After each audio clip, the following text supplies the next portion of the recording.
Hey, good morning. Ryan Nichols here. I'm going to share some screenshots right here of some comments that were on a Facebook post that I just put out.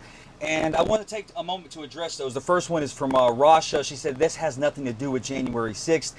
And I want to draw the comparisons that it's not about January 6th per se. It's more about entering yourself in a political situation where there's police around, and whether you're being an activist or not. She decided she was going to be an activist. We know this. She got in the middle of ICE. She decided to argue and not comply, and then this is what happened. The same thing that what happened on January 6th when people got up towards the front. Now, I'm not putting anyone at blame. That's for a jury to decide, just like for January 6th, it was for a jury to decide.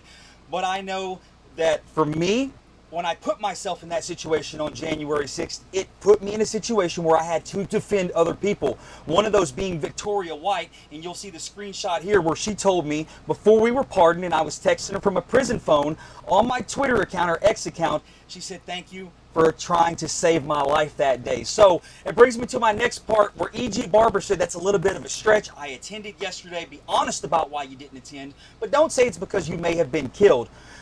E.G. Barber, I don't know who you are. As far as I know, you're not a January 6er. I didn't do any significant amount of time with you, but let me tell you a little bit about me. I was in that tunnel on January 6th. I did witness people being beaten and almost killed. Victoria White was almost killed in front of me. Screenshot again right here so you can see. She thanked me for attempting to save her life that day. I'm sure you wouldn't know anything about that. I'm sure you're probably just going to D.C. and you want to be there for the clout. You're probably one of those people that were outside of the jail.